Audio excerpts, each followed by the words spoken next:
Hello YouTube, as you can see today we're gonna be reacting, kinda. I'm gonna go through the simple classes because that was the thing of the moment. A lot of things have been doing it, but I'm pretty sure you were expecting my reaction to that. First of all, I think it's a great initiative from Simple. And yeah, we're gonna be watching together all the videos that are available because there is 3 lessons that are free. So we're gonna be watching them, eco force round and semi-by rounds. So economy is a key part of CS, as you know, and managing it as an individual but as a team as well is key. Analyzing Falcons map 1, so obviously this is one of the videos that have made a lot of noise on social media. We're gonna go through it, and how to play Inferno in CS2 city side, which is gonna be interesting because I don't play Inferno a lot, but I've always felt really comfortable, especially as an oper. Let's get straight into the first lessons. So eco is easy. On eco ST, all what you need to do first, let your opponents to waste as many nades as possible.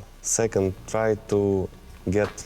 Got a point, obviously. You also want to manage your opponent's economy, which means that you want them to spend as much money as possible. I'm buying Deagle, even if I have less money than my teammates, even if I'm gonna start playing first buy round with Galil, I know that if I'm gonna do 2 kills, the next buy round, if we win, they're fucked up with money. Yeah, as you said, especially as an oper, guys, you really need to be careful about your economy, and buying diggers might not be the best part of it, okay? Because at the end of the day, you need to make sure to have an op when you need to have an op, okay? And what he mentioned there is that despite the fact that as an oper, he likes to buy digger, it's just because he trusts himself to do the amount of kills that is necessary for first getting back the money he's been spending on buying that digger, and second of all, because he knows that if he does the amount of kills that he needs to do, his economy will be back to normal. Force by runs. All of you have Deagles, or 1 scout, 3 Deagles CZ, or 3 5.7s.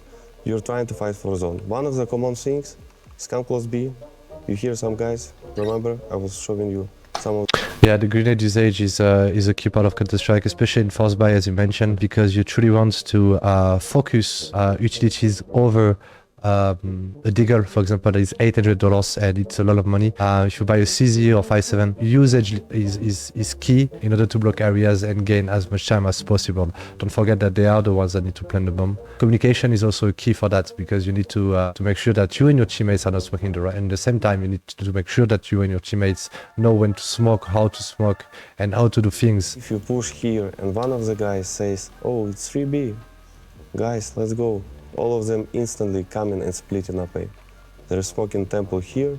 In that case, they will cut the rotation and the round will be tough to win. Because usually when 3 players pushing here B, no one B, one always stays or pushing from behind. Because, and if he dies, all others, they're rotating to A. And just imagine if the city die on banana right now, bam, they need to come back. There's guys in caves already. They're just going as fast as possible, they're doing Molotov temple. They're smoking. Yeah, it's really important that when you drop someone on an aggressive zone, he's having that job to be an anchor, okay? So if you have space on certain part of the map as city, you need to understand that you need to react to the information that are going on the map, which is why you need to watch your kill feed and your radar, okay? One situation that happens a lot, for example, Inferno banana, okay?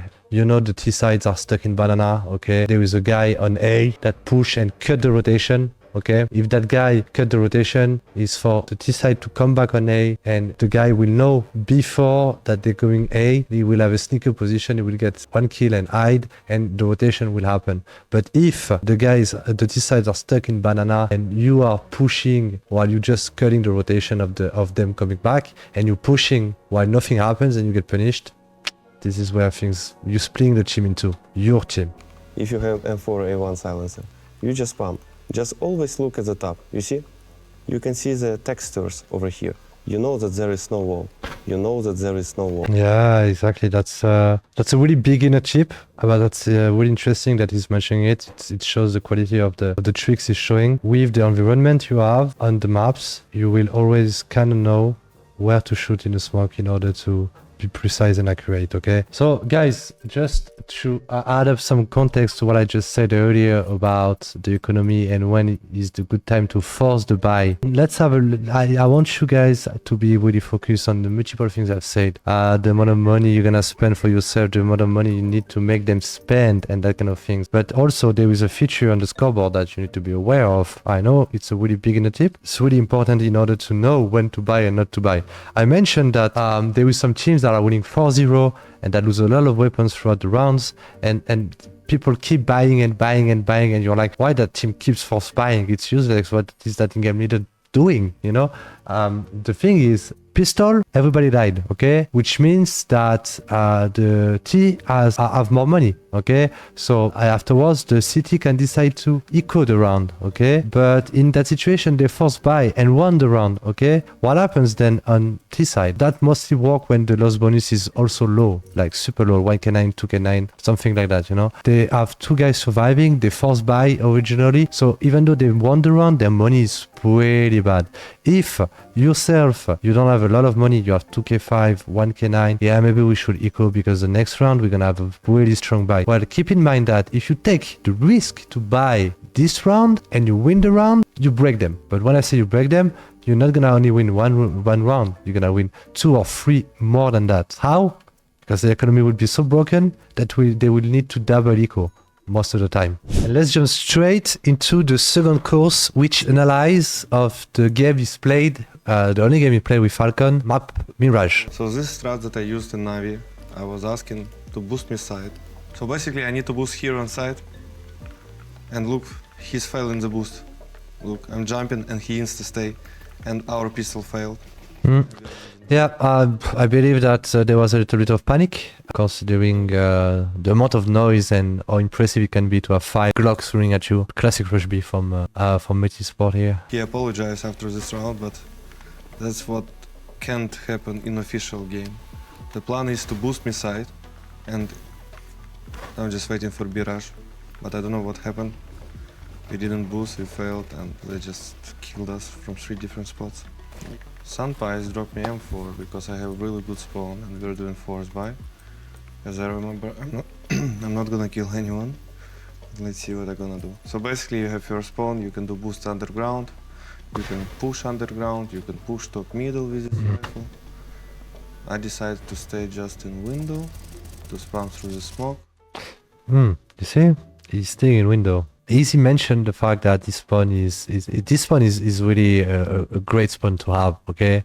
As an OPER, I love this spawn because, as he said, you can do whatever you want. You can. I would even add up.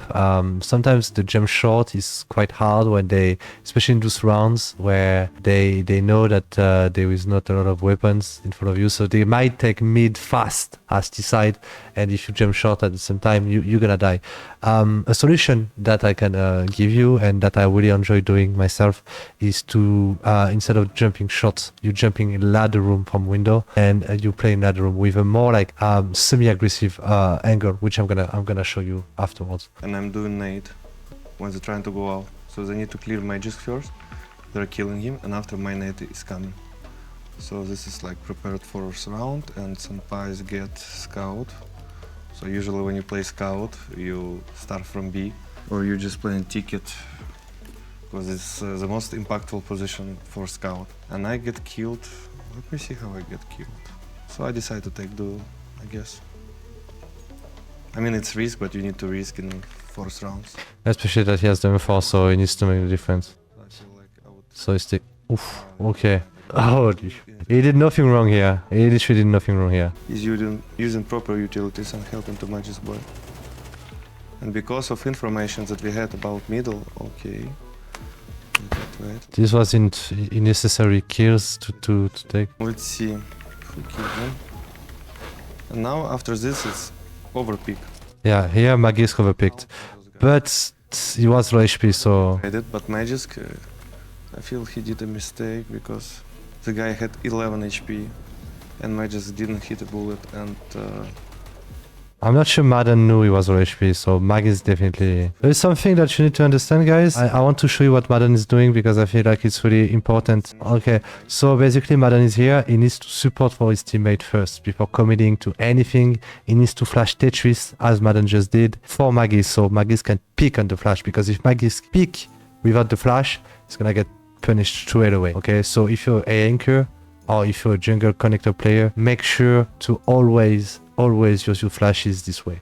And then the nade, obviously, which is great. Now you need to make sure that you cut rotations and that you have everything in hands. And so as you mentioned, losing that many pairs, people and weapons leads to more aggressive moves and more risk to take to win the round. Oh, he did.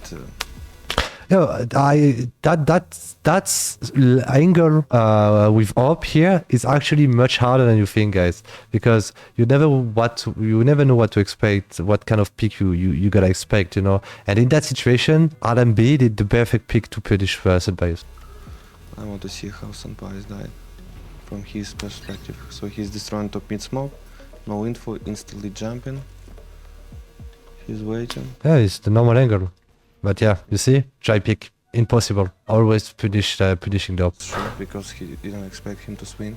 You should always expect a player to swing when you're playing with op, because it's the only way. Yeah, because at the end of the day, if you just like shoot the pick, you're gonna see him, he's gonna see you, and you know, oh, magic stick. I'm asking for op to pick middle with first spawn, and we just swing in mid, I feel. I said don't need to smoke window, let's just go out mid all together and get kills. I miss shot because I get blind. Wait, who I get blind from? I just want to see. Maybe it's from my ex-teammates. S1MPLE'S is gonna flash, obviously. He's always flashing. Guys, as an anchor, you need to flash mid every single rounds. Every single rounds. Even if nothing happens from your teammates, nobody play aggressive, you need to flash mid every single round. Just for the op play window. Died. They just smoke, bomb. And that's all. Scary thing, to smoke bomb. Yes. ST, sometimes in clutches you should have nade. And when you have clutch 1-on-1 or 1-on-2 and someone smoke bomb and tap it, like trying to defuse, It's really hard. you just throw your nade to check it. But don't forget that when you're throwing your nade, you show your position. And it's much easier for them to kill you, because now they know where you are. Alright. Interesting. Small advice, guys, by the way. Make sure to always watch your games and your demos, your own game that you just played.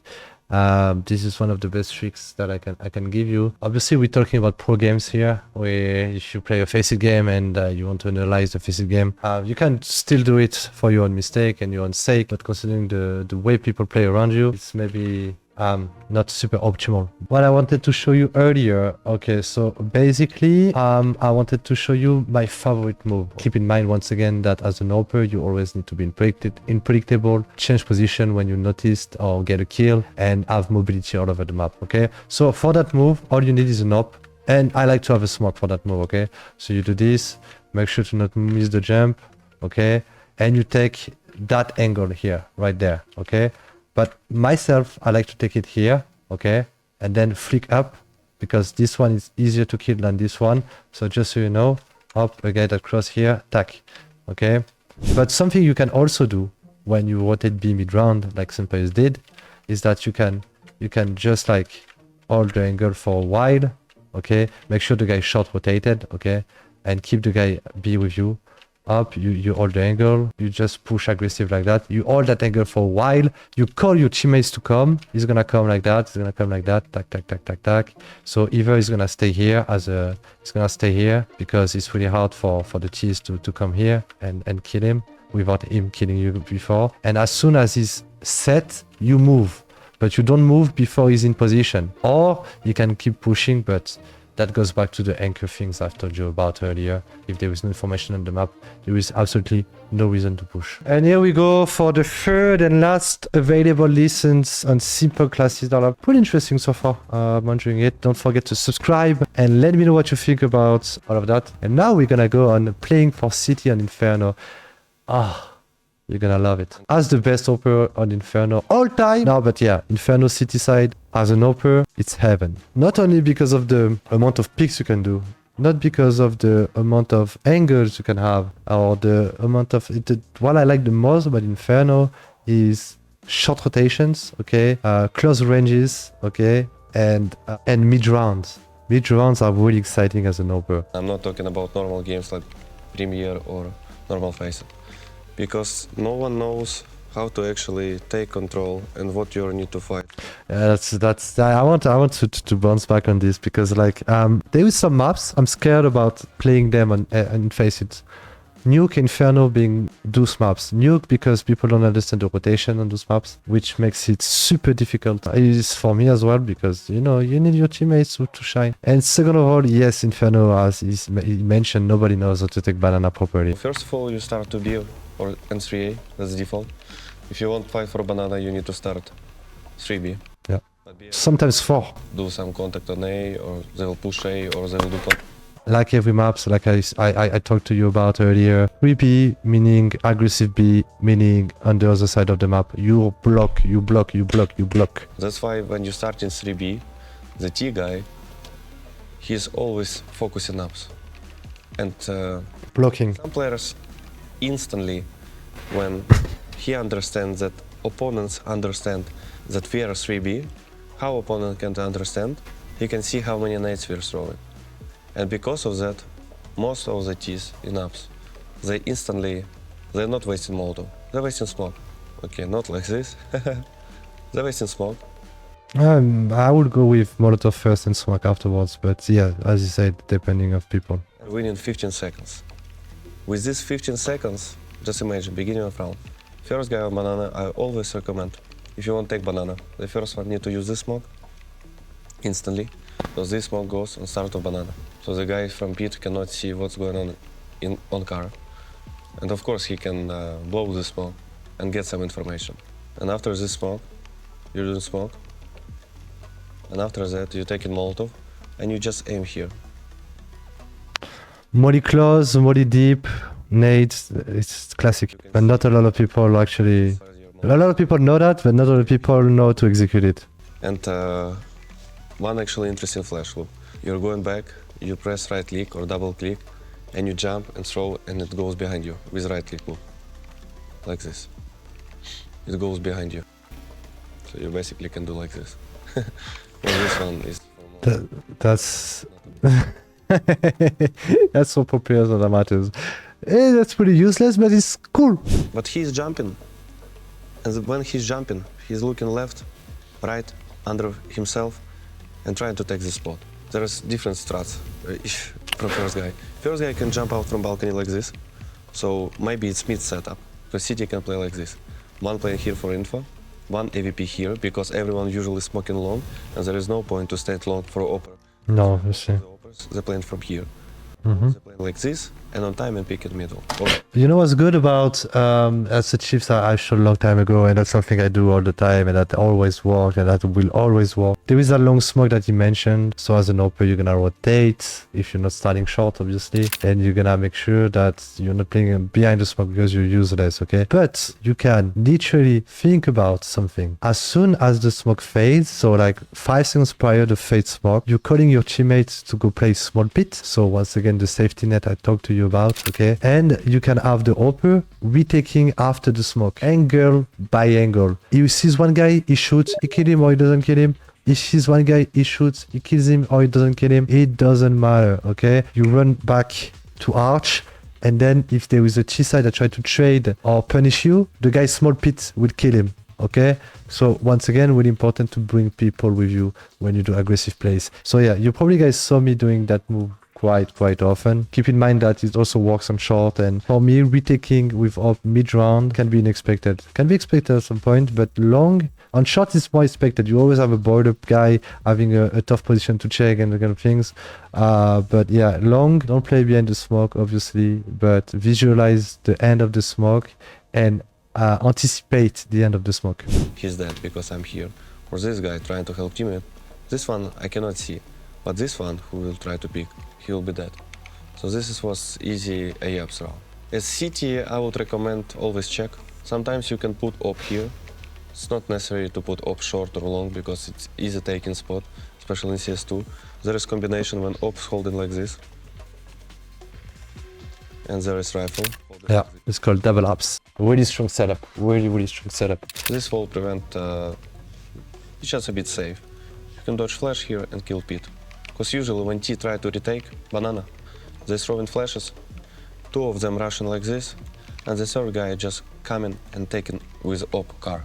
Maybe he won't expect you here, you know. And you control banana. You say no one banana. You tell your teammate go A, go for A. It can be A. He's rotating to A.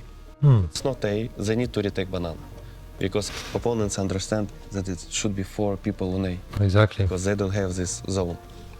And as long as the cities have banana control, they're gonna drop one guy and they're gonna have Treff and Hay. That's common sense and map mechanics, I would say. remember I was telling about ups flashes and flash from middle above balcony. This guy just dodging all flashes and getting kill. So yeah, that's about A. If you want to go on A, ST, you need to mollow here. You need to smoke small pit, so rotation won't kill you. And of course, you need to use flashes. Flashes about balcony, even if you don't go A-ups. Flashes about balcony with this Molotov. Blind this guy, blind this guy, don't blind this guy, and blind everyone who is trying to cover short, you know. So you need to kill this guy, or this guy, or this guy. Oh, this one, this is called rocket position. This position is too up as well. Call it shocks in France. Nothing can blind you, maybe this flash from middle. And you can always pick from left side as well. And you can fight short. You can win time for your teammates. On B, everyone's smoking CT. Coils, this one positions too up if you don't see. Guys, by the way, what is mentioning about the utilities that being on A and B, we call it primary utilities, which are the must-have utilities in order to exec somewhere. Then molly, triple, molly, dark, molly, first box on B, I'm talking.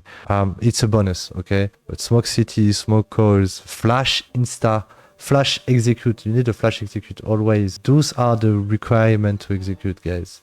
If you don't have those, if you have one smoke, one flash, you smoke CT, you flash insta B, and you take space, you know. You do what you can do with what you have, but don't forget the principle of primary utilities. To break smoke, and you're staying here already and waiting for him and just kill him. That's why you need to get used to this meta, where you actually can wait opponents who is breaking smoke and trying to get free entry. And you already one step ahead. That's some basic stuff on Inferno. I hope you will grow better players on this map. Thank you. Interesting, really interesting. If you want my opinion about this lessons, I think they are, as a former pro player, it's really hard for me to understand it. Let me know down in the comment, by the way, because I'm pretty sure we have every kind of different level watching that video. Tell me if you understand exactly what he says, or what I say even, because I have the feeling that it's really hard for us to explain the game without being too technical and without being too much in depth. Let me know if you understand everything he's been talking about, everything I've gave as an insight, you know. I think he went through basic stuff, which is good. Some principles are also things that a level 10 faceit could learn about, you know. But I'm genuinely interested into knowing what you thought about the classes. I think they are good, but it's really an opinion from someone that I have 12 years of tier 1 experience and over hundreds of tournaments played. I'm genuinely interested. Anyways, guys, thank you very much for watching me. I hope you like it. Tell me what you think about me going back to analyzing players and situation and react to that kind of content. Don't forget to subscribe, and thank you for watching. Bye-bye.